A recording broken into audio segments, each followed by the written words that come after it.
Bueno, buenos días.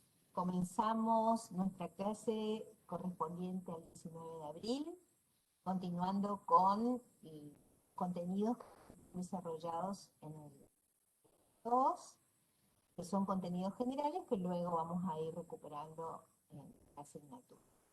Si ustedes miran en el programa, van a ver que están... ¿ven? Ustedes van a ver que vamos a continuar con desarrollando los temas teóricos que corresponden al texto. Ya hemos abordado algunos temas que tienen que ver con el texto, ¿sí? Vimos definiciones, vimos ciertas características, abordamos la complejidad de los textos, vimos dimensiones, vimos niveles, estuvimos, digamos, abordando la problemática de la textualidad. Vamos a ver cómo podemos distinguir lo que diríamos nosotros clases de textos respecto de lo que entendemos por tipo de textos. Cuando hablamos de las clases de textos, responden a una clasificación que se basa en la práctica discursiva concreta. Las clases de textos son aquellas clases que nosotras como hablantes de una lengua, los usamos con habilidad, los reconocemos sin ningún tipo de dificultad, podemos distinguir perfectamente una carta de una solicitud, perfectamente podemos reconocer un aviso clasificado de una receta de cocina, una noticia de un poema, un cuento de una esquela. Esas enormes variedades de clases de textos aparecen en nuestro cotidiano, aparecen en forma permanente, y por contacto los aprendemos a leer e interpretar solamente con algún tipo de indicación de alguien un poco más experto o de alguien que en algún momento nos enseñó a escribir una carta o que nos indicó las características del cuento o que nos leyó cuentos o que nos leyó poemas. Entendemos perfectamente la distinción que hay entre un discurso de advertencia, de una advertencia que quizás está en cartel, ¿sí? Como fumar, está prohibido doblar a la derecha, está quizás en una señal, pero podemos entender la multiplicidad de clases de textos a partir de las características de cada uno de ellos. Serían cuando hablamos de clase de textos, estamos hablando de todos los que circulan en nuestra sociedad, que son perfectamente distinguibles y que se materializan, se concretan con una forma particular. Cuando hablamos, en cambio, de tipo de texto, cuando hablamos de los tipos de textos, estamos hablando de una construcción abstracta que tiene que ver con la organización del texto. Cómo está organizada la información en ese texto, que va a formularse, se va a organizar en grandes categorías. En lo que nosotros vamos a entender, según dice Van Dijk, en grandes superestructuras. Entonces, voy a tener un tipo de texto que va a ser narrativo, y dentro de ese tipo de texto narrativo voy a tener la clase de texto cuento, la clase de texto noticia, la clase de texto crónica, la clase de texto leyenda, la clase de texto biografía, la clase de texto relato histórico. ¿Me entienden? El tipo de texto es una abstracción amplia, es una construcción abstracta. La clase de texto es la materialización, la concreción en una particular manera de organizar ese texto que se denomina socialmente noticia, leyenda, cuento, y que los hablantes, lectores o integrantes de una comunidad lingüística los podemos distinguir perfectamente. Pero ¿por qué los podemos distinguir? Porque la trama de esos textos me permite dar cuenta de esa superestructura.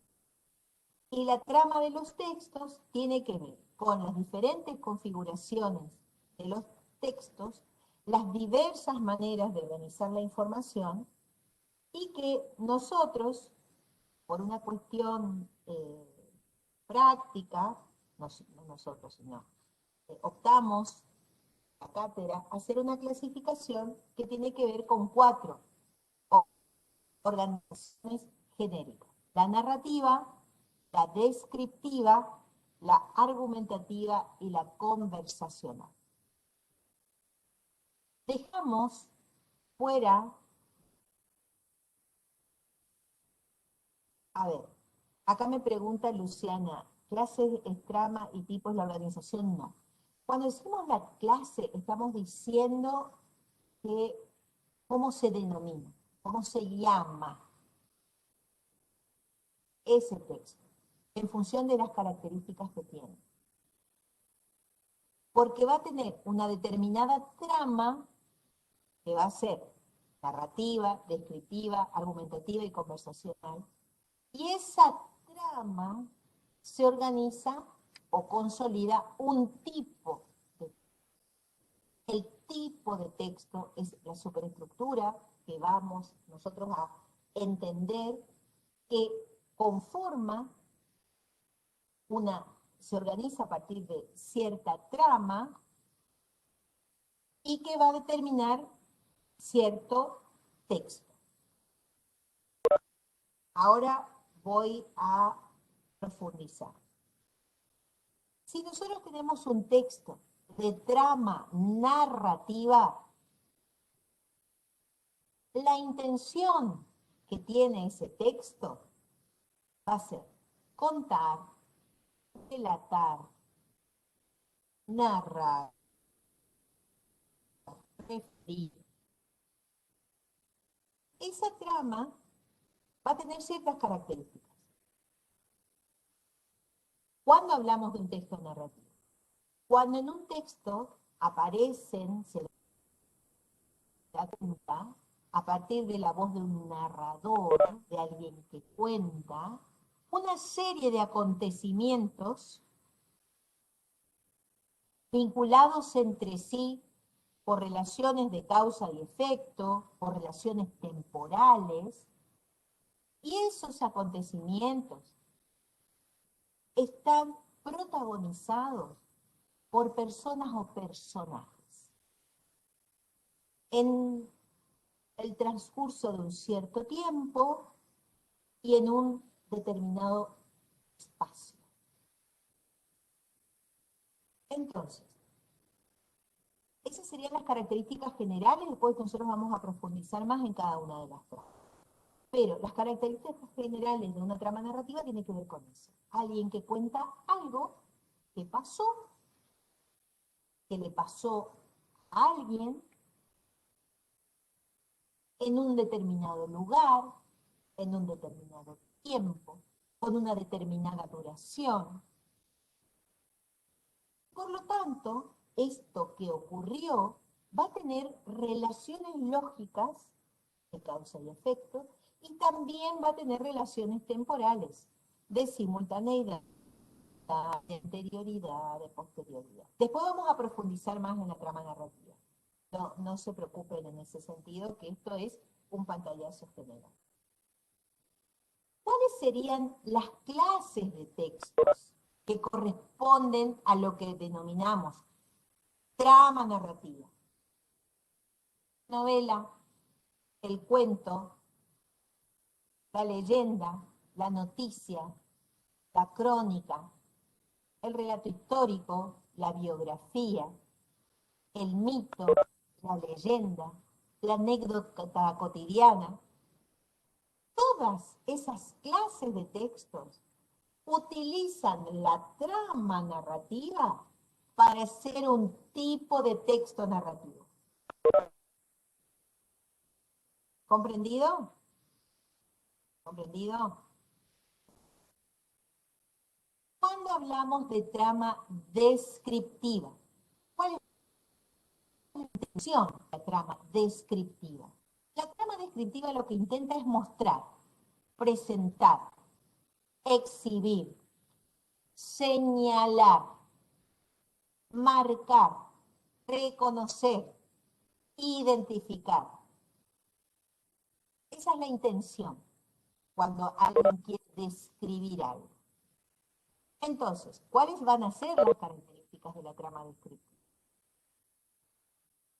Las características de cualquier trama descriptiva tienen que ver con señalar, como decía, mostrar o presentar, las características particulares de los objetos, de las personas, de los sitios, de algunos procesos, marcando sus características particulares, los rasgos propios de eso que intento describir, que intento mostrar. La trama descriptiva vamos a encontrarla en las clases de textos que podíamos decir como las definiciones. Las definiciones son descriptivas. El retrato, cuando yo señalo las características de una persona. Muchas poesías son descriptivas. Los prospectos, el prospecto de medicamentos donde dice este medicamento tiene tantos miligramos de tal cosa, tantos miligramos de tal otra, tantos miligramos de tal otra, me está describiendo cómo se produjo, que tiene ese medicamento. Ese fragmento de los prospectos tiene que ver con lo descriptivo. Una guía turística que me dice las características de los lugares. Las guías de experimentos. Acá me preguntan, ¿en científicos va a aparecer? Sí, en textos científicos va a aparecer la trama descriptiva. En recetas de cocina predomina la trama descriptiva. En las encuestas, donde uno marca ciertas características. En los avisos clasificados aparece la trama descriptiva. Estoy dando cuenta de algunas de las clases de textos donde podemos encontrar esa trama. Agoto toda la variedad. Hay otra trama que es la argumentativa. ¿Cuándo aparece la trama argumentativa? ¿Cuál es la intención del productor, del enunciador, del emisor, de una trama argumentativa? Cuando lo que intenta es defender una posición, es proponer una idea, es convencer a otros de determinada cuestión, es persuadir para que el emisor realice determinada actividad. También tiene que ver con disuadir, sugerir. Esto no, disuadir. Con confrontar. Yo utilizo la trama argumentativa cuando hay alguien que dice una cosa y yo, que no estoy de acuerdo, utilizo para argumentar en contra de lo que está diciendo, para confrontar una idea con otra. También para demostrar. Cuando yo utilizo la trama argumentativa, estoy con esas intenciones. Provocar de alguna manera la adhesión de mi receptor a lo que yo estoy diciendo, planteando, exponiendo, a lo que estoy argumentando. ¿Cómo voy a caracterizar la trama argumentativa? En una trama argumentativa hay una toma de posición respecto a un determinado tema. Y el desarrollo de una serie de opiniones, de justificaciones absolutamente subjetivas, también una serie de creencias sobre ese tema que presenta controversia. Ese tema que presenta controversia también va a estar sostenida la trama argumentativa a partir de relaciones lógicas entre unas ideas y otras.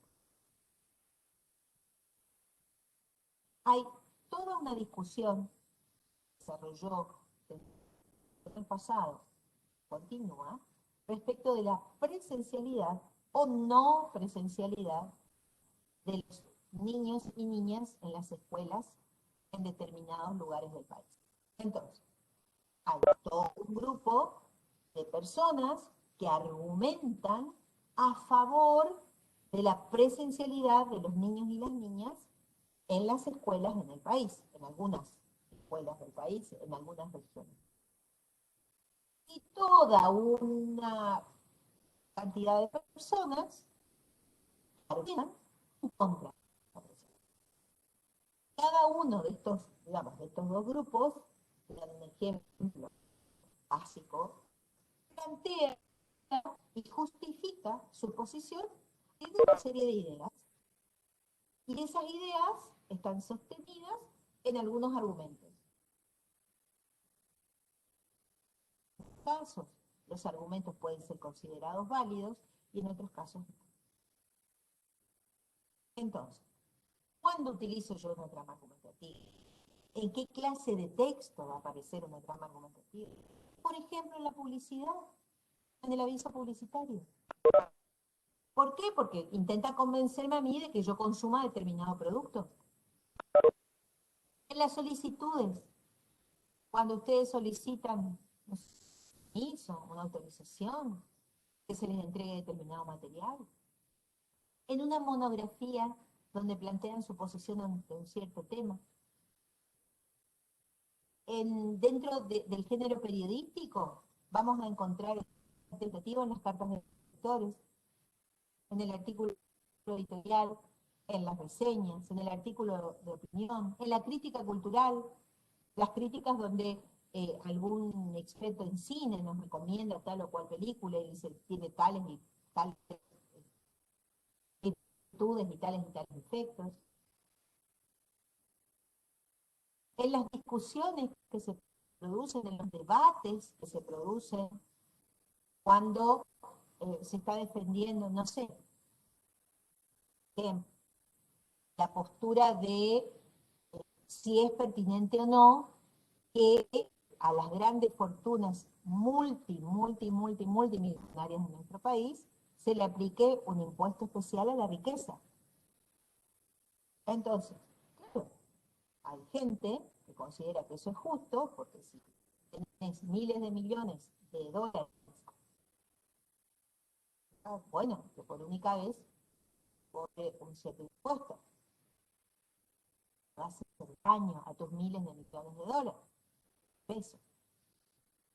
Pero hay otra gente que considera que no. Ella paga los impuestos que le corresponden porque va a pagar más impuestos. Y hay toda una serie de argumentos a favor y en contra de uno y de otros, unas y otras posiciones.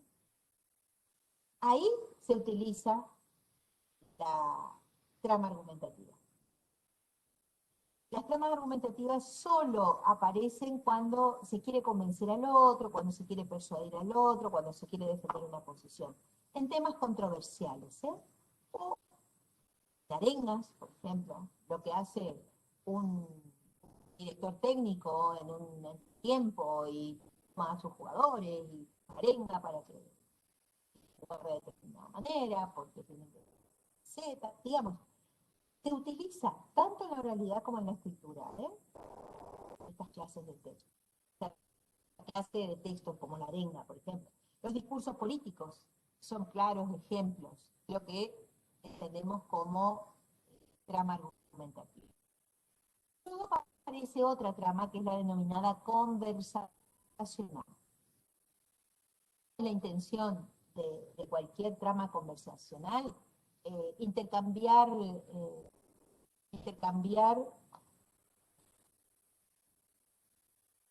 diálogo,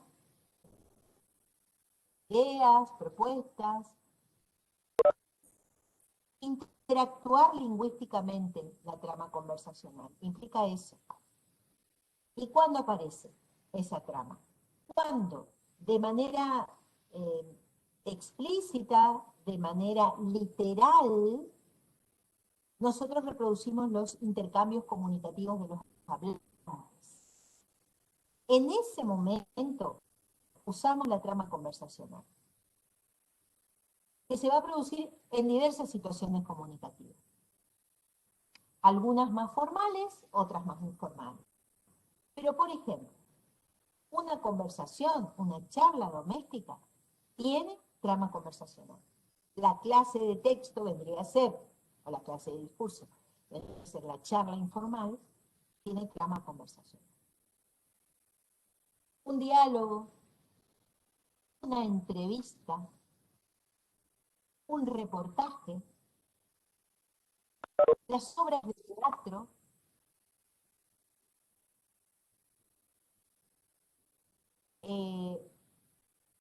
en algunos casos, alguna discusión donde intervienen dos personas o tres personas.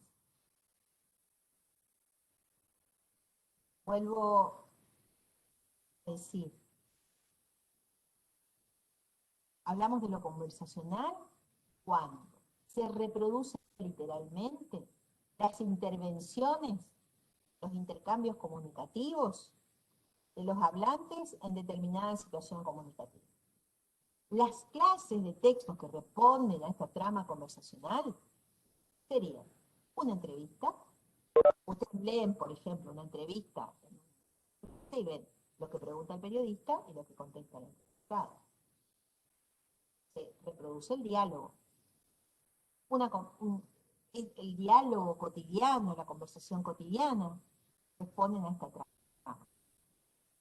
Los reportajes, las obras de teatro. ¿Por qué digo obras de teatro? Porque nosotros cuando asistimos a las obras de teatro, nos enteramos de lo que ocurre a partir del diálogo de los actores. No hay un narrador ahí, sino que directamente vemos, escuchamos, observamos lo que los personajes manifiestan. Entonces, estas cuatro tramas responden a cuatro intenciones distintas, pero ¿qué es lo que pasa? Difícilmente las encuentren puras. Las van a encontrar combinadas. Las van a encontrar con, en un texto narrativo va a aparecer un fragmento descriptivo y probablemente algún elemento dialógico y quizás algún fragmento donde uno de los personajes, por ejemplo, utiliza una argumentación. Por lo tanto, no podemos hablar de que va a aparecer puro, sino que tenemos que pensar cuál es la que predomina en un texto. Por ejemplo, en una novela va a predominar lo narrativo. ¿Por qué? Porque la intención es contar.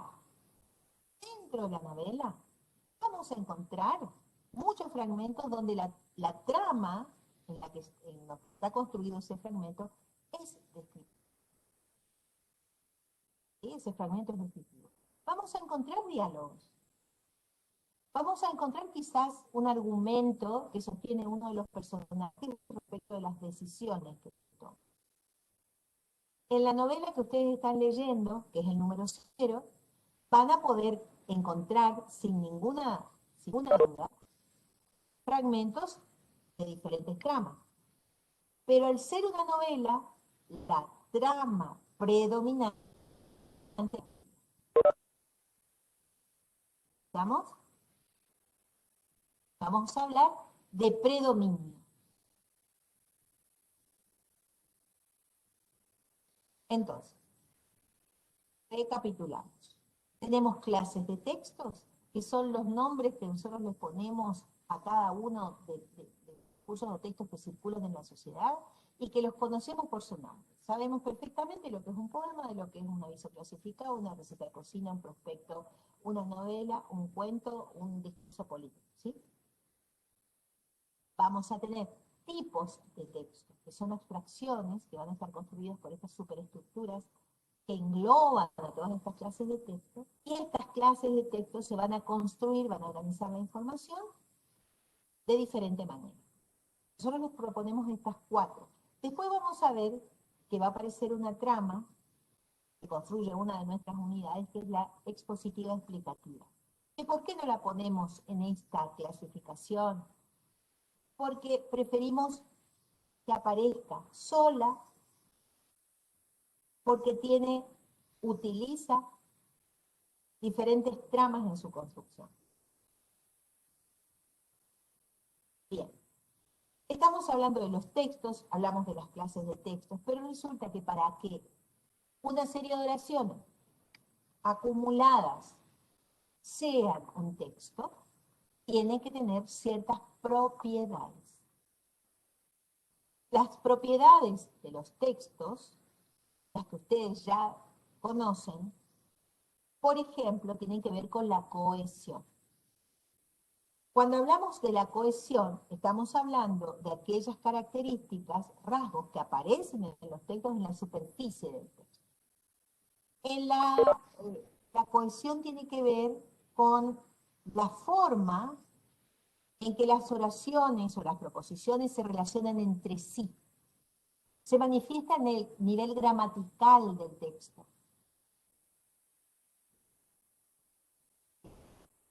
Y si pensamos, cuando hablamos de cohesión, estamos hablando del nivel microestructural. Cuando hablamos de las complejidades de los textos, ¿se acuerdan? Al principio, estamos hablando de que la cohesión, esta cuestión superficial, aparece en el nivel gramatical y en el nivel léxico. Cuando hablamos del léxico, estamos hablando a nivel del vocabulario. La cohesión, dice Bogrande y Dressler, establece las diferentes posibilidades en que pueden conectarse entre sí, dentro de una secuencia, los componentes de la superficie textual. Yo encuentro la propiedad de dominar acción en la superficie del texto. El texto mismo construye esa relación. La coherencia, en cambio, se encuentra en el nivel más profundo del texto. Cuando hablamos de coherencia, estamos hablando de continuidad de sentido. Es una propiedad que combina la dimensión semántica y la dimensión pragmática de los textos. Ambas. Porque se refiere a 2 tipos de relaciones lógicas dentro de los textos. Por un lado, la estructura semántica. Es decir, las relaciones de sentido que aparecen, de significados, que aparecen entre los conceptos que se producen entre las proposiciones, entre las oraciones. Mirar Gómez que se cortó cuando empecé a explicar, reitero. Profe, José le habla. Sí, sí, ¿Puede José. explicar de nuevo la coherencia? Explico de nuevo coherencia. Sí, por favor. ¿Sí? Sí. Gracias. Acá me pregunta Roberto. Roberto va a decir, no, cohesión textual no es lo mismo. Cohesión es lo que terminé de explicar antes. La cohesión está en la superficie del texto, hablamos del nivel, de la dimensión, perdón, del nivel microestructural de los textos, ¿sí? Ahí hablamos de cohesión. A nivel gramatical y léxico, es decir, tiene que ver con la organización de las proposiciones, con el vocabulario que selecciona, cómo vincula una idea con la otra. Después vamos a ver en profundidad coherencia y cohesión. Pero la coherencia se encuentra en un nivel más profundo, tiene que ver con el significado, con el sentido que yo le atribuyo a ese texto. una propiedad semántica y pragmática. Esa propiedad semántica y pragmática tiene que ver con estas dimensiones. ¿Por qué? Porque se refiere a dos tipos de relaciones lógicas. Por un lado, la estructura semántica, es decir, la que existe entre los conceptos que aparecen en el texto. Y por otro lado, es pragmática, porque va a depender del conocimiento del mundo, del contexto, es decir, de lo extralingüístico, de los saberes de los que disponen los hablantes para poder encontrarle el sentido.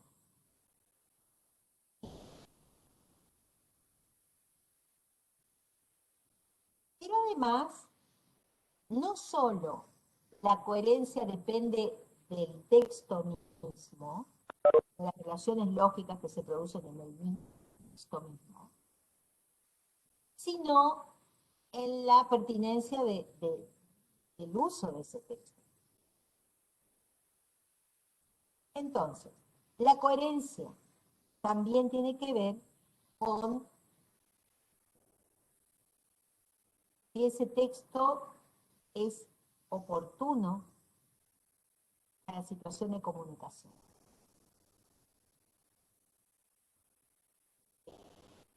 Si yo me equivocara de clase, pongamos que yo empezara a dictar una de las clases que doy en promoción de la lectura, que es otra cátedra, y de repente, bueno, me confundí, empiezo a hablar de animación a la lectura con ustedes, empiezo a hablar de otros históricos, empiezo a ofrecerles otros libros, quizás no es incoherente lo que esté diciendo o la clase que esté explicando.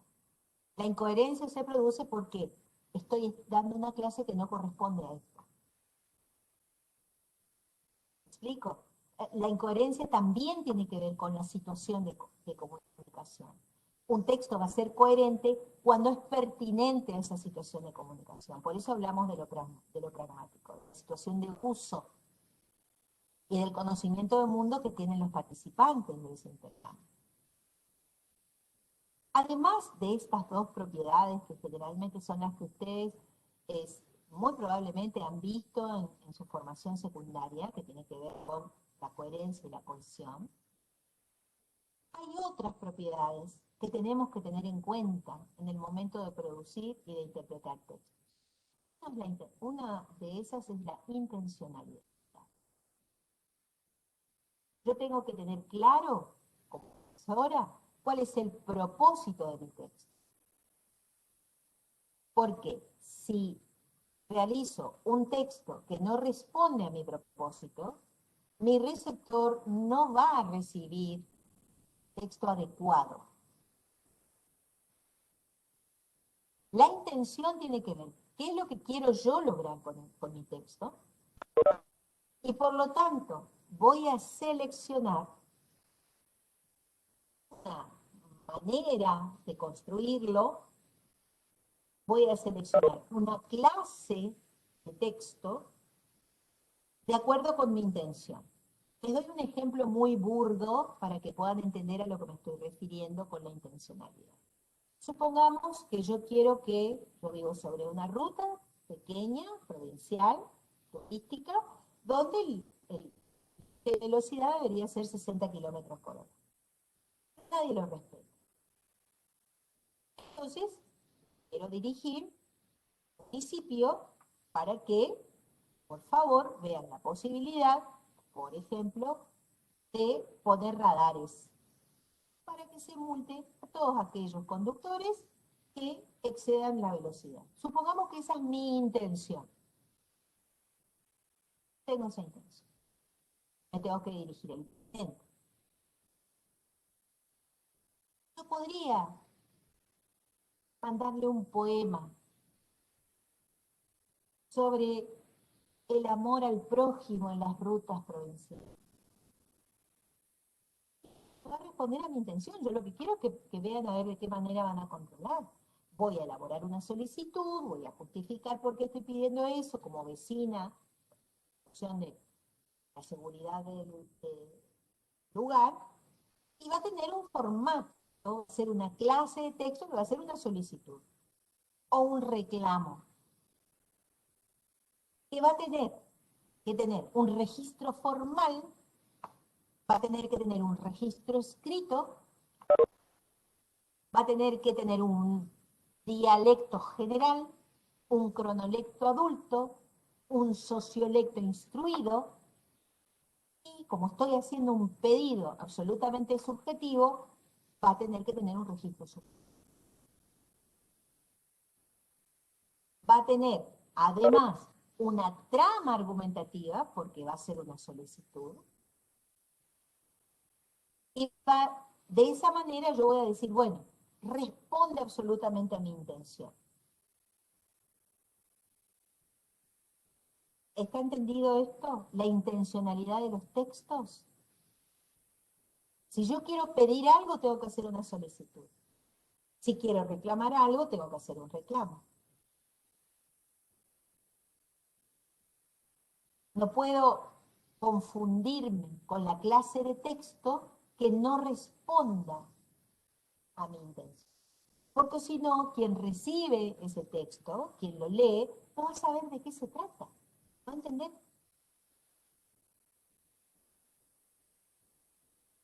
Si ustedes quieren invitar a alguien a salir, no le van a mandar una solicitud que le diga a esa persona a quien están invitándole a salir, invitándola a salir o invitándolo a salir, diciéndole me dirijo a usted con,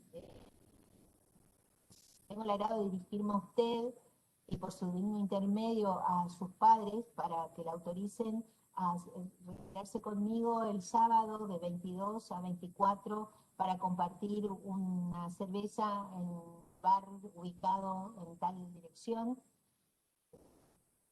Motiva este pedido el interés que surge de haber conocido a su hija en un encuentro deportivo. Particularmente de ustedes, esperando una satisfactoria respuesta. A ver, no sé si van, acá dice Matías González, ¿sabes cómo acepta la otra persona si le envía una solicitud así? No sé si va a aceptar.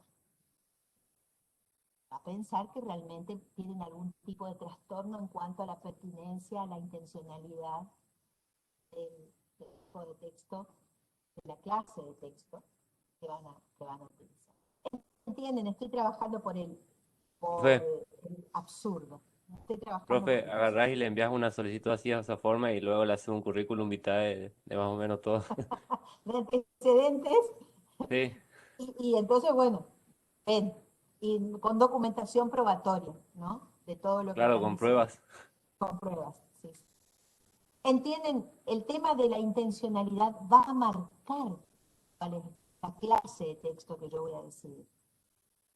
Además de la intencionalidad, otra propiedad es la aceptabilidad. Está referida al receptor, indudablemente, quien espera interpretar un texto congruente, un texto claro, un texto bien organizado, con la información necesaria, eh, con una intención clara, ¿sí? Determinada, que sea perceptible, y en un contexto sociocultural concreto. Esa aceptabilidad tiene que ver con una cuestión absolutamente pragmática en el intercambio. Voy a aceptar determinado tipo, determinada clase de texto, y otras no.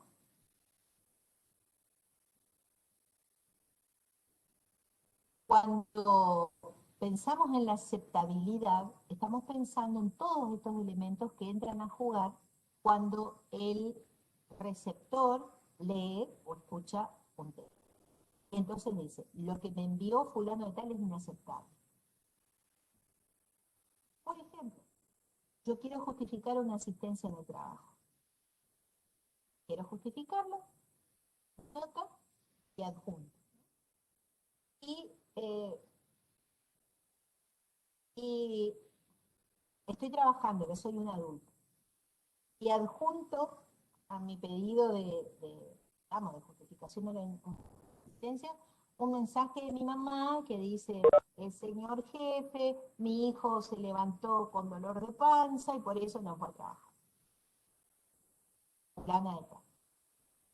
Eso es aceptable cuando uno va a la escuela primaria y justifica una inasistencia. En el trabajo necesitamos adjuntar un certificado médico para que el receptor acepte la justificación. ¿Entienden a lo que me refiero cuando hablo de aceptabilidad? Está referida al receptor. Cuando va a aceptar o no determinada clase de texto para que sea congruente con la intencionalidad de ese texto, para que sea claro en cuanto a la intención de ese texto, y en una situación sociocultural comprensible, compartida y concreta. Bien, coherencia, cohesión, intencionalidad, aceptabilidad. Otra propiedad es la informatividad. Es decir, cuando hablamos de informatividad, estamos aludiendo, estamos refiriendo. Disculpe, hago una interrupción. Acá dice, y si mi mamá es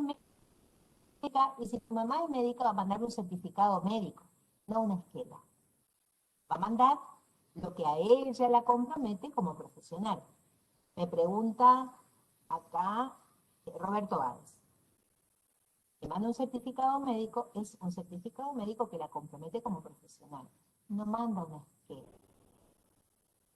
¿Me explico? Por eso tenemos que pensar bien cuál es la pertinencia, digamos, la aceptabilidad de ese caso que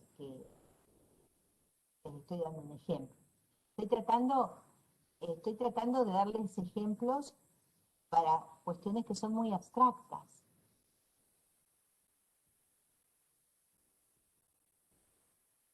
La informatividad, que les decía, es el grado de predicción respecto de las informaciones que van a aparecer en el texto. El grado de predicción que puede tener un receptor, la cantidad de información que va a aparecer, la calidad de esa información, en función de cuál es, fíjense que todo va entrelazado, la intención. Yo permanentemente les estoy diciendo, más adelante vamos a ver tal cosa. La informatividad, la cantidad de información que yo les voy a dar ahora, en este momento, estoy dando sobre coherencia y cohesión, es menor a cuando aborde en mayor profundidad cada uno de estos temas. Estoy dándoles lo que se denominaría como un pantallazo general. Luego voy a profundizar, de la misma manera con las tramas con las que vamos a trabajar. Estoy dando un grado de información que considero aceptable para este momento del dictado de la cátedra. Más adelante profundizaré con cada uno de esos aspectos. Pero la estructuración de un texto con muchísima información, de quizás un conocimiento que ignoro, de un conocimiento nuevo, de algo absolutamente conocido para mí, seguramente me va a llevar mucho más tiempo que aquella lectura o escucha de textos que tengan una información de la cual yo dispongo algún tipo de conocimiento previo. Seguramente, si a nosotros nos ofrecen en este momento un material científico que hable sobre la teoría de cuerdas, física, o que nos explique los diferentes esquemas de la constitución del átomo y cómo fueron interpretadas a lo largo del siglo XX la conformación de los átomos, probablemente nos demande un tiempo de lectura mayor, porque supongo que ninguno de los que están presentes en esta clase son licenciados en física o son profesores en física, que puedan llegar a entender esos conceptos, nos va a llevar más tiempo, la información va a tener que ser elaborada o pensada, reflexionada con mayor profundidad y detenimiento. Si yo quiero producir un texto complejo, seguro que me va a llevar mucho más tiempo en la producción, por la cantidad de Profe, información que quiero ofrecer, y José le también en habla. el momento de la lectura. Decime, José. O sea, entonces la informatividad sería la cantidad de mensaje que da el receptor al emisor. La cantidad de información, sí. Pero ¿tendría un límite o no? O sea, no tiene No, límite. dependerá de la clase de texto que decida producir ese emisor. Ah, ok. Supongamos, yo puedo leer un libro de filosofía de Kant, voy a tener una cantidad de información, en ese caso, que voy a necesitar tiempo. Yo quiero leer, no sé, La República de Platón, la cantidad de información que aparece en ese libro es diferente a la cantidad de información que pueda aparecer en una crónica deportiva. La intención es diferente en uno y en otro. Entonces, si yo estoy leyendo, doy un ejemplo más sencillo, si yo estoy leyendo una crónica deportiva, un partido de fútbol, no sé, recién escuché en la radio, por ejemplo, el partido de fútbol que ayer jugó Boca Unidos con Forever. Acá, no sé dónde, si fue Corrientes o si fue en el Chaco. Y se me corta la luz cuando dicen, bueno, el resultado fue, y se les corta la luz a los de la radio. Yo puedo, me quedo sin la información necesaria. O si se dijo todo, sí, bueno, fue un partido muy apretado, bueno, que cambió al último minuto. Termina tu crónica deportiva. Y entonces digo, sí, pero ¿cómo terminó? No me dice si empataron, si ganó uno, si ganó el otro, a cuánto jugaron. No me dice nada. La información es insuficiente. Les doy un ejemplo que seguro todos han visto alguna vez. ¿Vieron cuando publican en el Facebook que se perdió un perro, un gato, un animalito? Y ponen, por favor, se me perdió mi perro, si lo ven, comuníquense por acá. Y no dicen ni cuándo, ni de qué ciudad está publicando, ni en qué barrio se perdió, ni la fecha de esa publicación. Entonces, ese texto no tiene la informatividad, la cantidad de información necesaria para que yo pueda, si soy solidaria, ponerme a mirar en mi barrio si es que se perdió ese perro o no. ¿Me explico? Ustedes van a encontrar múltiples publicaciones que no tienen la informatividad suficiente. Van a encontrar múltiples en el cotidiano textos que carecen de la suficiente información. Es como si recibieran una tarjeta de invitación a un casamiento y no les dicen dónde es. Te invito para que compartas conmigo mi casamiento, estamos felices. Que nos dicen, ¿dónde es? ¿Cómo voy a ir a un lugar donde no sé dónde es? ¿Entienden a lo que apunta la informatividad? Otra propiedad es lo que se denomina la situacionalidad. Cuando hablamos de la situacionalidad estamos diciendo la relevancia de ese texto en una determinada situación comunicativa. Si es pertinente, si corresponde ese texto a esa situación o no. Es lo más sencillo de comprender. Otra propiedad de los textos es lo que se denomina la intertextualidad. ¿Cuándo hablamos de intertextualidad? Cuando estamos refiriéndonos a textos que nos remiten, nos recuerdan o aparecen otros textos. Un texto se va a enriquecer con la posibilidad de referir, de acudir, de referenciar quizás relaciones significativas con otros textos. Tanto en la producción de los mismos como en la instancia de la interpretación.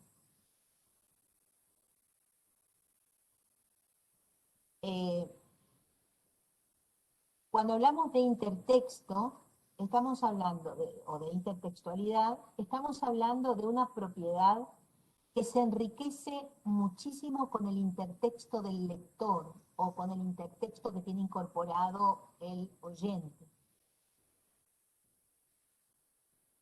Si no hay conocimientos por parte del lector o por parte del oyente de algunas referencias que pueden aparecer en un texto que está leyendo, puede quedarse con una interpretación, digamos, más superficial. Pero quiero aclarar algo, chicas y muchachos. Esto que yo estoy señalando por separado, coherencia, situacionalidad, intertextualidad, intencionalidad, aceptabilidad, informatividad, todo se da en forma simultánea. Y todo se vincula, se entreteje de tal manera para que un texto sea eficaz. No hay que sea una cosa por otra, sino que todo se combina para que yo logre la clase de texto oportuna, coherente, cohesiva, adecuada, aceptable, oportuna, con suficiente información, en la situación que corresponde y quizás con algunos intertextos a los que acudí para poder dar cuenta de lo que estoy escribiendo, de lo que estoy. Cuando hablamos de intertexto, puede ser que yo, no sé, estoy hablando sobre sobre la calidad de un jugador de fútbol que ha decidido quedarse, ha recibido una oferta europea dudosa y ha decidido quedarse en el contrato que tiene en Argentina, aunque gane en pesos. Y entonces el periodista dice, y bueno, más vale pájaro en mano que ciento volando. Esa es una intertextualidad. Utiliza el refrán popular para ratificar lo que está diciendo de ese contrato que quizás otro hubiera aceptado. ¿Me explico cuando hablo de intertexto? Cuando usamos refranes, cuando aludimos a personajes de, no sé, de teatro popular, de la historia de religión, a eso nos referimos cuando hablamos de intertextualidad. Y esa intertextualidad va a enriquecerse con los saberes, conocimientos que tiene el receptor respecto de temas que se está desarrollando en ese texto, de los significados que es posible que aparezcan en el texto, los sentidos que le pueda dar el lector o el oyente. ¿Alguna pregunta sobre esto? Porque hacemos un recreo, ¿sí? Porque estos son temas muy densos, hacemos un recreo y después seguimos. ¿Preguntan ahora? Si es que algo ha quedado que no se haya comprendido sobre el texto. Profe, generalmente la Sí, intertextualidad sí. pasa en los noticieros, En que, todo, en digamos, dan todos su los textos. A ver, noticia decime. y, Ajá. y, por ejemplo, para que la gente pueda volver a entender, explican ellos con sus propias palabras. Puede ser. Sí, podríamos pensarlo así, dando una noticia, pero el tema es que por ahí lo que hace el periodista, no sé si es que que vuelve a dar la noticia, la información. Me parece que hace otro ejercicio que es el de la interpretación y se toma de posición ante lo que está contando. Puede ser que no sea necesariamente un fenómeno de intertextualidad, sino una intervención subjetiva del periodista respecto de la información que acaba de dar.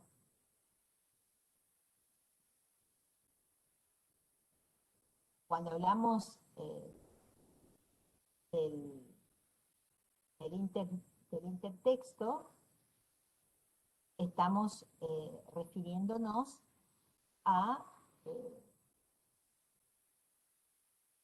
eso que puede conocer el receptor y que pertenecen quizás a un ámbito de conocimiento, un área de conocimiento, o corresponden al saber popular. Entonces, voy a dar un ejemplo más burdo todavía de intertextualidad. A alguien le dicen, a una mujer o a un varón le dicen, che, no estés esperando tanto al príncipe azul. Cuando uno hace referencia al príncipe azul, está refiriéndose a los cuentos de hadas. El intertexto es el cuento de hadas. Pero todos sabemos, y todas sabemos, a qué nos estamos refiriendo cuando hablamos de príncipe azul. Estamos refiriéndonos a un varón perfecto e inexistente, porque corresponde a la fantasía. Pero no explicamos todo eso, decimos, che, no estoy esperando al príncipe azul, y damos por sobreentendido que quien está escuchando eso que decimos, sabe, por intertexto, de que estamos hablando del cuento de hadas, de la fantasía, de la maravilla y de la inexistencia y de la ficción. ¿Me explico? Cuando hablamos de intertexto, ustedes van a encontrar muchísimo intertexto en las publicidades, van a encontrar muchísimo intertexto en las novelas, en los cuentos, en mucho intertexto en algunos textos argumentativos que refieren a otros textos, que se sostienen a otros textos. Entonces, esta intertextualidad es otra de las propiedades. ¿Alguna otra pregunta?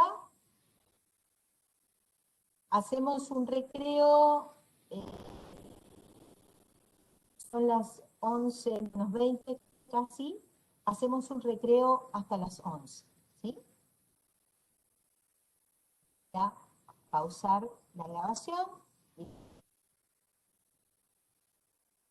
Bueno, vamos a continuar entonces con algunos aspectos de estos que estuvimos viendo, de las propiedades textuales.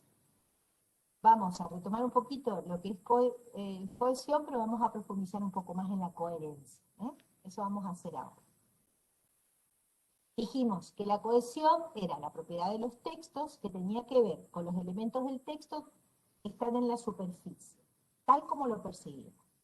Se manifiestan en la gramática, en la sintaxis superficial del texto, la repetición de algunos elementos en forma de pronombre, de las paráfrasis, la unidad temporal aspectual, los paralelismos, los conectores, los sinónimos y otros que vamos a ver un poquito más adelante. Eso tiene que ver con la cohesión.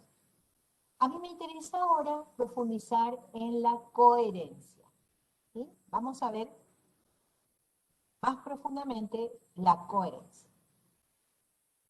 Habíamos dicho hoy que se manifestaba en la profundidad del texto, en un nivel más profundo, mediante la continuidad de sentido que tienen los textos.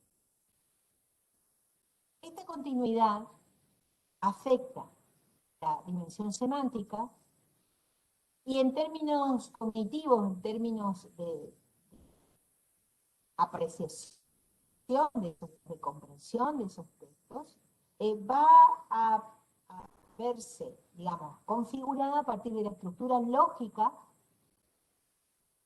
que tienen en la forma en que está organizado ese texto, en que los conceptos se vinclan.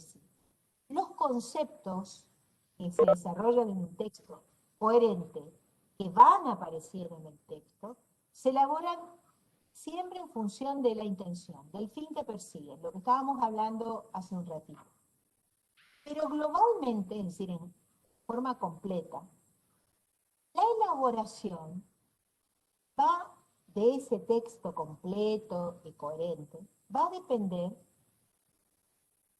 de los puntos estratégicos que yo señale, que yo redacte, que formule, nos van a poder habilitar la comprensión de ese texto como una unidad y que además nos van a permitir entender al texto de manera... Cuando un texto está bien redactado y resulta coherente, podemos perfectamente entender lo que son esas ideas principales, las ideas secundarias, estos conceptos primarios que aparecen en los textos, objetos, situaciones, los acontecimientos, las secuencias de acciones.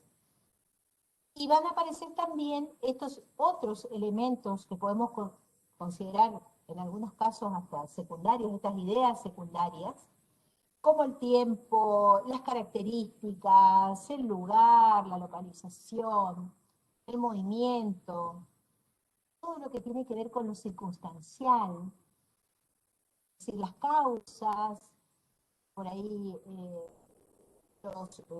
las cantidades, la modalidad. Estas ideas claves que aparecen, también ustedes las van a encontrar como denominadas como centros de control.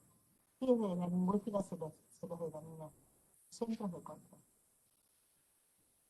Los marcos en los textos, estos marcos referenciales de los textos, van a indicar relaciones típicas dentro de las ideas del texto coherente. Y estos marcos, estas ideas, esquemas físicos que contienen algunos textos, nos van a permitir encuadrar, dar un marco coherente a lo que se formula en el texto. Ahora, ¿cuándo un texto es coherente? Cuando lo percibimos como una unidad, cuando el receptor, el oyente lo percibe como una unidad de sentido. Cuando aparece este aspecto que decíamos hoy, con la información relevante, con la información pertinente para la situación comunicativa en la que ese texto está circulando. Cuando también se tiene en cuenta los conocimientos que sobre el texto tienen los receptores. Yo voy a ser coherente en los textos que formule con ustedes cuando yo no pierda de vista que ustedes son estudiantes universitarios de un primer año en una situación comunicativa particular que es la virtualidad, donde existen múltiples interferencias, como por ejemplo, que no se escuchan, que se les corta, que escuchan entrecortado, que hay una vibración, que hay una fritura. Yo necesito quizás repetir en varias ocasiones un mismo concepto que estoy advirtiendo a través del chat que alguien no me escuchó, que alguien no entendió. Quizás cuando alguien ve la grabación a posterioridad dice, ¿por qué repite tantas veces la misma idea? Pero qué aburrida, pero si ya se entendió. Quizás, como no está en este momento en la situación comunicativa, puede llegar a interpretar como incoherente algo que en esta situación resulta absolutamente coherente. Yo no tengo que perder de vista los conocimientos que ustedes tienen, debo subestimar lo que ustedes ya saben a lo largo de todos sus años de formación secundaria, pero tampoco suponer que saben lo que no saben. Necesito adecuar mi clase a un primer año de una carrera universitaria dentro de la virtualidad. Y mi texto va a ser coherente si yo curso, mi clase va a ser coherente si yo no pierdo de vista estas cuestiones.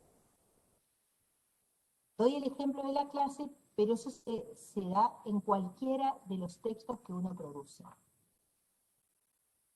Tengo que lograr que quien lee o quien escuche lo que yo estoy diciendo o lo que yo escribí, lo entienda como una unidad de significado.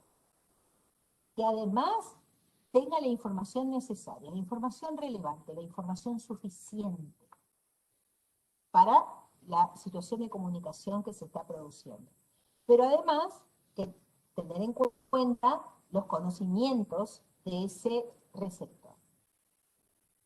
Un texto coherente también ordena, organiza la información, estructura la información de una manera precisa. Esto tiene que ver con la decisión del productor del texto, del emisor del texto, de qué considera la información que tiene que poner antes, cuál es la información más relevante, cuáles serían los detalles, qué información no va a poner, qué es lo que va a ignorar, qué es lo que va a dejar de lado. Pues podemos también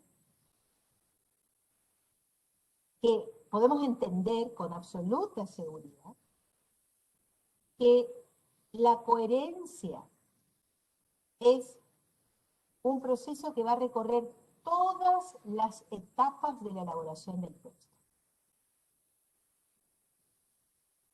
Yo no me puedo permitir incoherencias en el momento de la elaboración del texto. Tengo que estar permanentemente atenta a que la producción de ese texto resulte coherente para quien me escuche, que resulte clara, que resulte precisa, que puedan ser rescatados los significados. Cuando pensamos en la coherencia de cualquier clase de texto, va a ser en principio un fenómeno pragmático, porque va a tener que responder necesariamente a la intención del usuario, a la intención del emisor, en ese momento. Que se va a manifestar esa intención en términos semánticos, en palabras, en construcciones, en proposiciones, en extensión del texto, en complejidad del texto, se va a manifestar a partir de un fenómeno de articulación entre la información conocida y la información nueva. Es lo que para algunos teóricos se denomina tema-rema, para la progresión temática, es decir, cómo voy a avanzar a partir de la organización superficial del texto, es decir, a partir de la cohesión, cómo voy a lograr la coherencia. ¿Ah?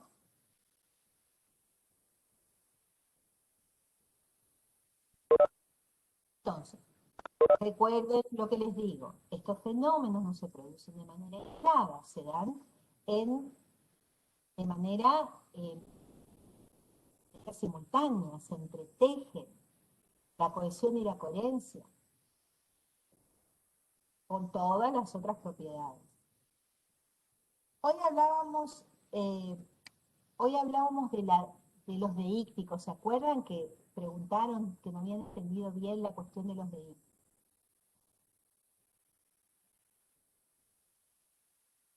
Aquí hablamos de la deixis. Deixis. Chat para que...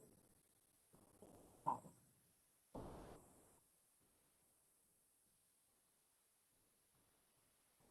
Poner...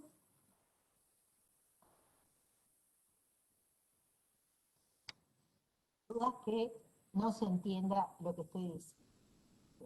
La palabra deixis es...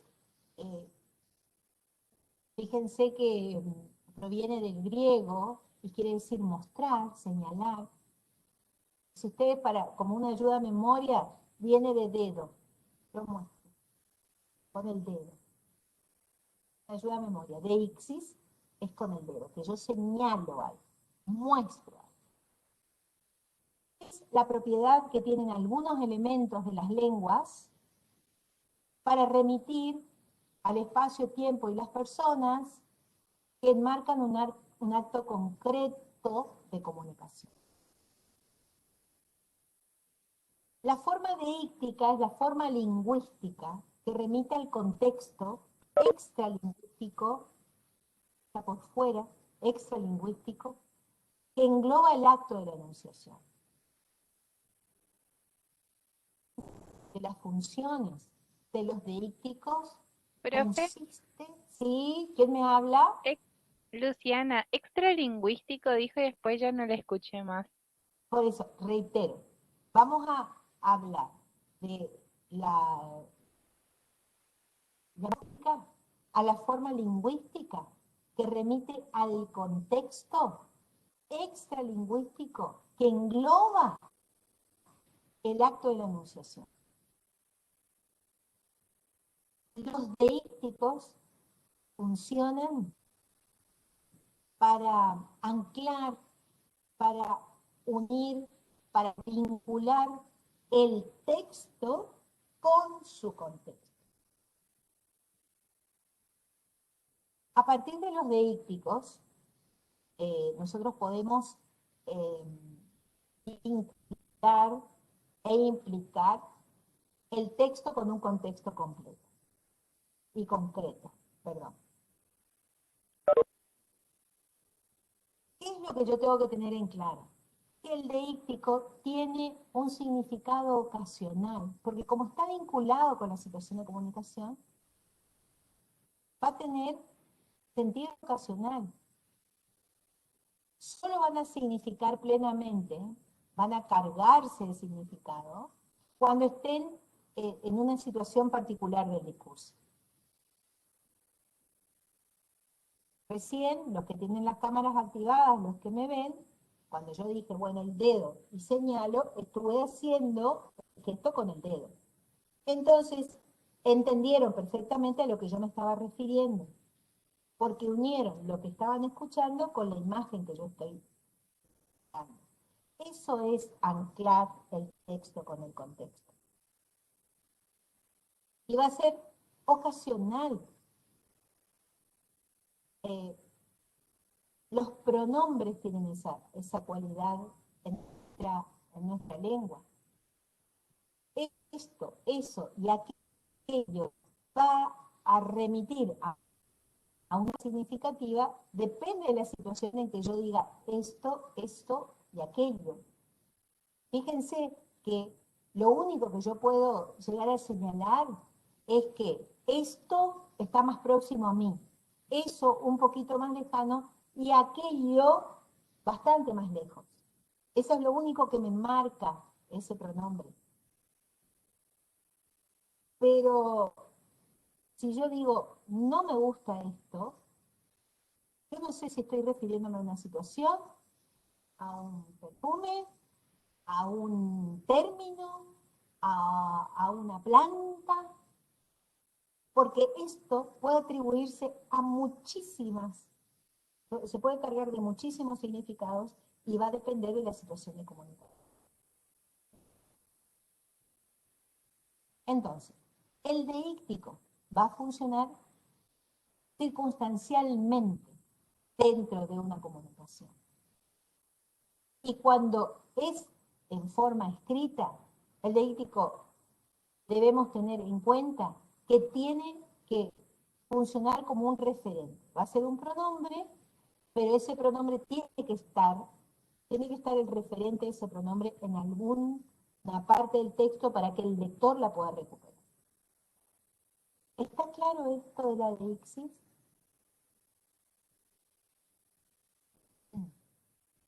Bien. Les había dicho también que la coherencia tenía que ver con la progresión temática. ¿A qué nos referimos con la progresión temática? A la organización de la información, cómo avanza la información.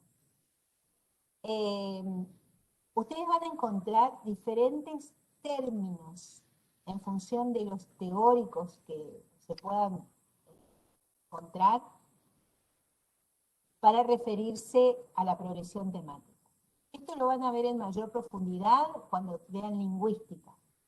Cuando vean los lingüistas y vean los diferentes enfoques que tienen sobre la progresión temática, van a profundizar en tercer año. O sea, yo lo único que nos interesa a nosotros en este momento es que ustedes puedan entender que la progresión temática es un encadenamiento de información entre lo que nosotros vamos a llamar tema, que sería la información que uno ya conoce, y el rema. Rema sería la información que se va incorporando. ¿Cómo se organiza? Ustedes entrar en DIC, por ejemplo, tópico y comento, refiriéndose a lo mismo. Presuposición y foco, dice Chomsky, y tema y rema, que es de la Escuela de Praga, que es lo que estamos tomando ahora. Pero lo que nos interesa, fíjense, en la gramática tradicional podríamos asimilar con la idea de sujeto y predicado. ¿Sí? En la gramática tradicional podríamos asimilarlo, pero estábamos hablando de gramática textual nosotros. Salimos de la para irnos al texto. Entonces, hablamos de la progresión temática en ese sentido.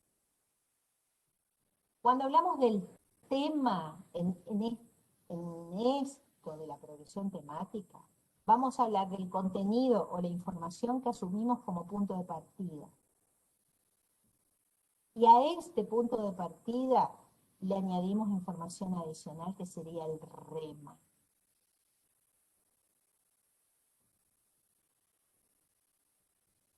Hay procedimientos dentro del segmento oracional que a nosotros nos va a permitir distinguir perfectamente tema y rema. Uno de ellos, que se utiliza muchísimo en periodismo, es la tematización.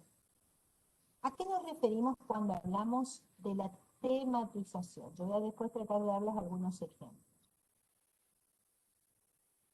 Cuando hablamos de tematización estamos diciendo, se ubica en primer lugar dentro de la oración lo que queremos señalar como más importante.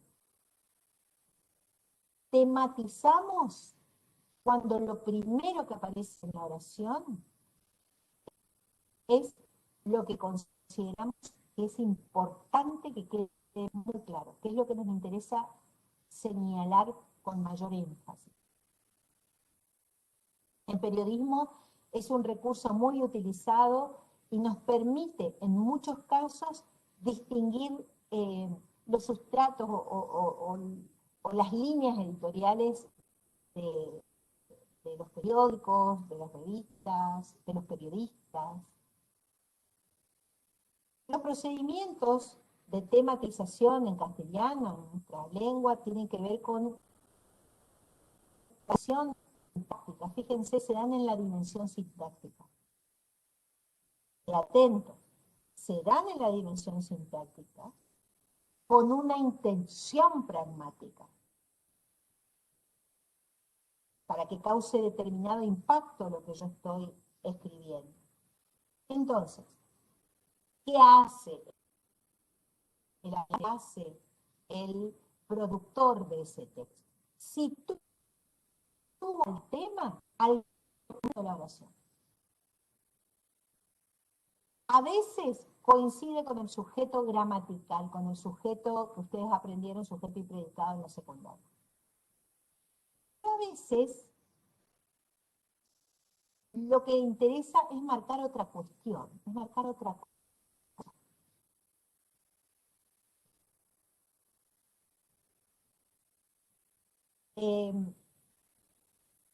Esta tematización, a ver, voy a tratar de darles un ejemplo.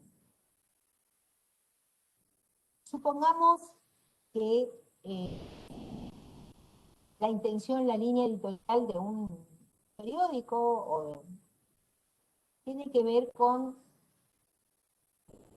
una mirada donde se resaltan las víctimas de las cosas, ¿no?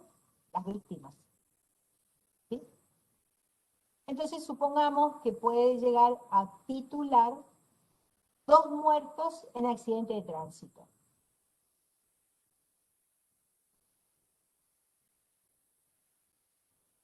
Dos muertos en accidente de tránsito.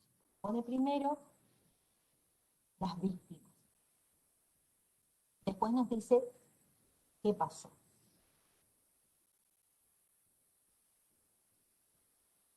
En otra línea editorial, quizás lo que les interesa es el acontecimiento. Entonces titula Accidente de tránsito, 2 muertos.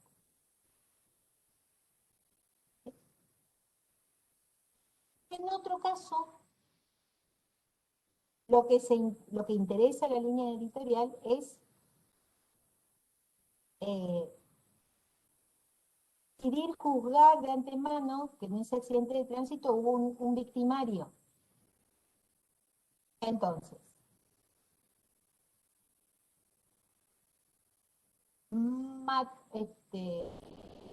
asesino suelto. Asesino suelto provocó 2 muertes en accidente de tránsito. Fíjense que lo único que hice fue cambiar el orden sintáctico, pero el impacto que produce en el lector es diferente. ¿Qué es lo que me interesa señalar a mí como periodista primero? Voy a ponerlo al principio. Eso tiene que ver con una línea editorial, con una cuestión en la selección del vocabulario, en la ubicación gramatical, ¿sí? Y tiene que ver con esto, qué es lo que yo quiero lograr con la tematización.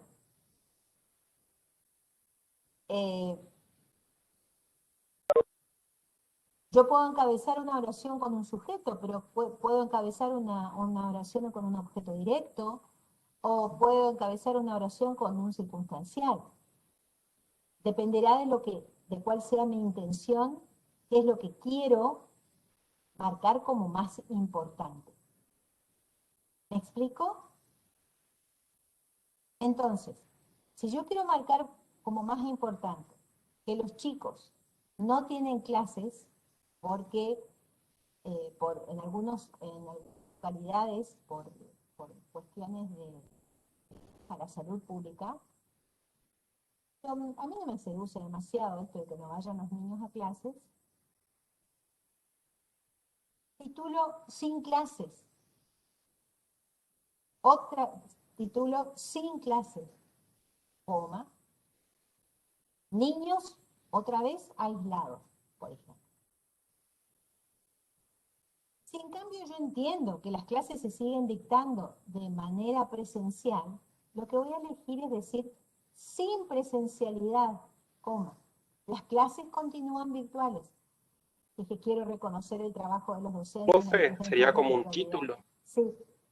Por ejemplo, si quiero hacer un título, O sea, estoy dando ejemplos de captar, oraciones breves.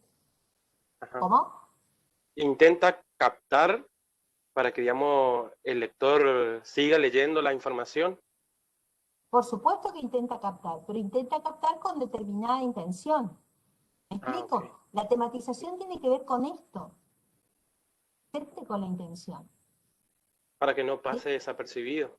Claro, que no va a pasar desapercibido y el lector va a tomar eso como lo más importante. En la selección del vocabulario, en la organización del tema y rema, la tematización es un recurso donde el hablante o el escribiente, ¿no es cierto?, el productor, va a poner antes al principio lo que considera el comienzo, lo más importante, del tema que está queriendo desarrollar en cuanto a la clase de texto que está produciendo. Estoy dando ejemplos de titulares de periódicos como para que ustedes puedan comprender cómo la tematización opera a nivel semántico, a nivel de la comprensión, y orienta mi lectura. Va a orientar, indudablemente. No son ingenuos los titulares en los periódicos, chicas y muchachos. Responden a una línea editorial. Responden a una mirada sobre la realidad construida por los medios, cualquiera sea esta mirada, que va a responder a una línea editorial.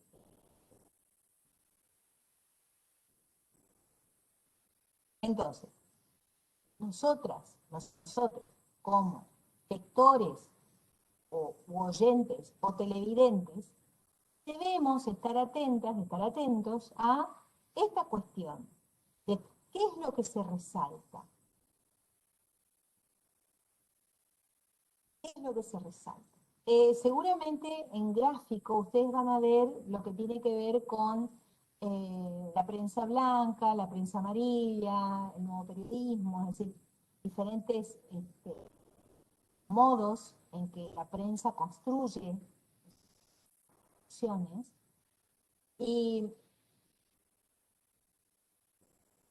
la prensa amarilla por lo general tematiza los temas más escabrosos,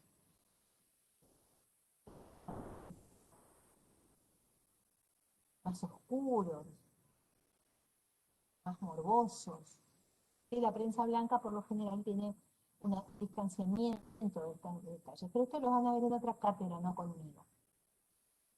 De todas maneras, lo que sí me interesa es que ustedes sepan que a partir de la tematización, a partir de un recurso que tenemos, de la organización de un texto, podemos orientar la lectura y podemos perfectamente nosotras como lectoras o ustedes como lectores, pueden saber exactamente cuál es la intencionalidad de ese texto, hacia dónde apunta ese texto. Entonces, cuando hablamos de progresión temática, estamos hablando de un concepto que refiere a las diversas formas en que se articula la información entre temas y remas. Entre el tema y el rema. Y va a haber diferentes maneras de organizar esa información. Uno es la progresión temática lineal o encadenada. El rema de una oración o una parte de ese rema se convierte en un tema de la siguiente. Por ejemplo, ustedes van a encontrar ejemplos en las diapositivas que yo les voy a poner en la plataforma. Pero supongamos que estamos hablando de cualquier tema y decimos, por ejemplo, se han hallado irregularidades en la documentación presentada para autorizar las carreras en Santa Ana. Y sigo hablando de eso. En la oración siguiente comienza diciendo, estas carreras cuadreras, lo que era rema en la oración anterior, ahora es tema.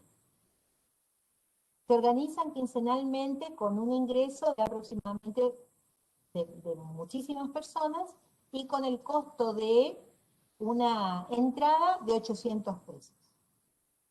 Punto. Y seguido. Estos 800 pesos sirven para ser repartidos luego en los premios. ¿Me entienden? Eso es una progresión lineal o encadenada. El rema de una oración o una parte de ese rema se convierte en tema de la siguiente. ¿Estamos? ¿Me van siguiendo? Se cortó eso último que dijo. qué será lo último que dije, pero digamos, ustedes imaginen una cadena, ¿no? Empiezo con un tema. Vuelvo al partido de Boca Unidos y de Chaco Forever. Ayer. Chaco Forever dio vuelta el partido en el último minuto. Punto y seguido. El último minuto del partido fue fatal para Boca Unidos porque de ir ganando 1-0 empató 1-1. Empate de 1-1 implica que la situación del equipo es tal. ¿Me entienden? Es como que va a detallar más, profe. No, va encadenando. ¿Sí? Una información se encadena con la siguiente. Lo que empieza empieza un tema, el rema. Y ese rema se transforma en tema en la siguiente. ¿Sí? Acá dice aguante Boca Juniors, me dice alguien, no voy a decir para no generar discordia dentro del grupo, pero estaba hablando de Boca Unidos, no de un clásico de Chaco Corrientes, ¿no? Boca Unidos contra Chaco Forever. Bien. No sé nada de fútbol, chicas ni muchachos.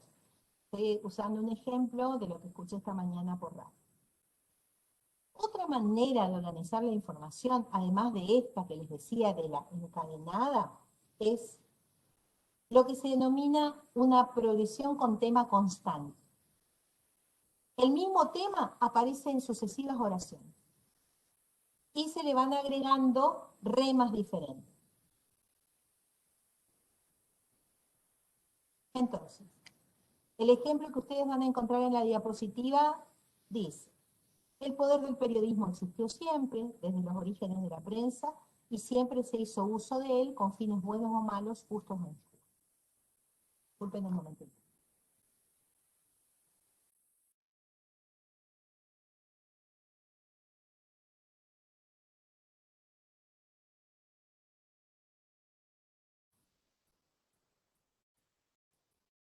Entonces, primera oración dice: el poder del periodismo existió siempre, desde los orígenes de la prensa, y siempre se hizo uso de él, con fines buenos o malos, justos o injustos.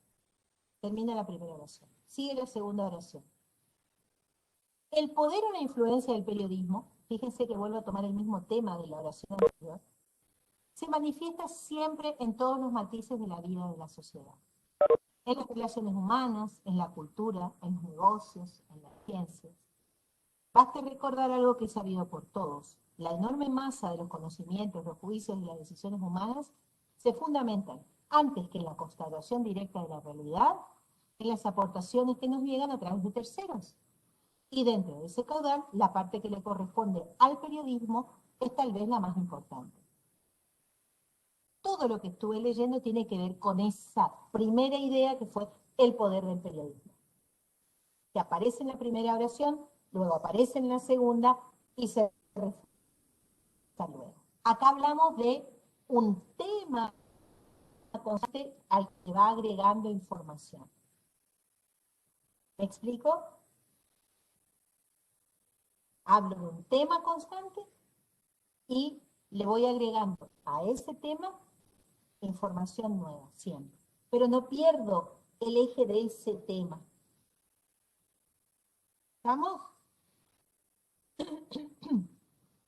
Otra manera de progresión temática. Milagros Gómez, ¿se te cortó? ¿Me seguís escuchando, Milagros? No, me parece que no te diste cuenta que fui yo Hola, la que profe, corté. buen día. Sí, se te Buen día. escucha ahora. Bueno, lo que pasa es que corté yo porque me dio un ataque de tos, Milagros. Y no les voy a estar tosiendo en la grabación. Bueno, Bien. profe, no pasa nada, está todo bien. Listo, Milagros, seguimos entonces. Otra manera de organizar la información es con temas derivados. Puede haber un gran tema o un hipertema, donde se extraen temas en cada oración. Este hipertema puede ser el rema de la oración anterior. Y les leo un ejemplo. que va a estar en la diapositiva en la plataforma. Los elementos del sistema climático terrestre, atmósfera, océano, hielo, vegetación y tierras emergidas, participan en la absorción de energía solar y en la emisión de energía infrarroja. Los dos grandes fluidos planetarios, la atmósfera y el océano, se ponen en movimiento gracias a esa energía que absorben, como el agua hirviendo que sobresale de una cacerola. Sus movimientos se sintonizan para transportar la energía de lo caliente hacia lo frío, pero las alteraciones que se producen son la fuente de la gran variabilidad temporal de las condiciones regionales meteorológicas y climáticas. Fíjense que el gran tema es los elementos del sistema climático terrestre. Ese es el gran tema. ¿Sí? Luego empieza a detallar atmósfera, océano, hielo, vegetación y sí. Los dos grandes fluidos, dice, Juan, refiriéndose al rema anterior, toma una partecita del rema y lo transforma en tema, la atmósfera y el océano, se ponen en movimiento gracias a esa energía que absorben, que fue nombrado antes. Es otro, la energía solar aparece en la primera oración y vuelve a ser retomado. ¿Me entienden? Es decir, que empieza a ser un juego entre tema y rema como juegos derivados. Entonces, ¿cómo podemos nosotros entender esta progresión?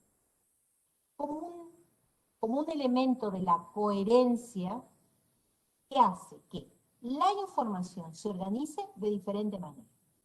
Algunas veces con un tema y rema encadenado. Otras veces con un tema con remas que se incorporan del mismo tema. Y otras veces con un gran tema que en el momento del desarrollo utiliza o el encadenamiento entre tema y rema, o toma un tema y los desarrolla con varios remas, luego toma otro tema, desarrolla con varios remas. ¿Me explico? La cuestión con la progresión temática y el avance de la información es que cuando yo produzco texto, cuando yo elaboro un texto, no debo perder de vista cómo voy a organizar la información, cómo la voy a encadenar, cómo voy a ir incorporando información para no tener poca informatividad. Una de las propiedades que yo tengo que tener en cuenta dentro del desarrollo de un texto, tengo que tener muy clara esta cuestión de la organización de la información. Tengo que ver que no sea información redundante, repetida, inútil, pero que tenga la información suficiente. Tengo que tener en cuenta también que la información debe tener relaciones lógicas, relaciones temporales en algunos casos, en los textos narrativos. Esta cuestión de no perder de vista cuáles son aquellas informaciones medulares importantes y que serían las ideas estas principales y cuáles van a ser las secundarias, y que quede muy claro en mi texto un aspecto para poder elaborar un texto coherente y cohesivo. Hoy focalizamos en la coherencia, en esta parte de la clase. Luego vamos a abordar en profundidad la cohesión. Por ahora, con que ustedes sepan que hablamos de cohesión cuando hablamos de aquellos aspectos superficiales del texto, donde se ve la sintaxis y el vocabulario, el aspecto gramatical superficial del texto, por ahora es suficiente. Luego vamos a profundizar. Pero es fundamental que entiendan que la coherencia es más profunda, que tiene que ver con los significados, que tiene que ver con los aspectos semánticos del texto, y que requieren de una colaboración interpretativa por parte del lector o del oyente.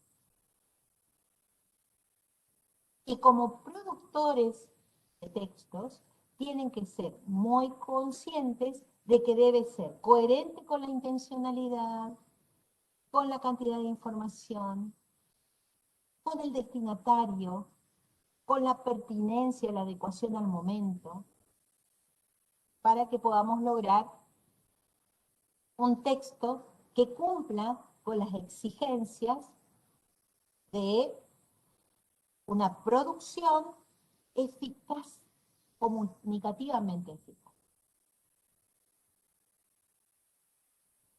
¿Estamos? ¿Estamos? Bien. Con esto, hoy damos por cerrada la clase de hoy. Ahora voy a acceder a las preguntas que tengan respecto de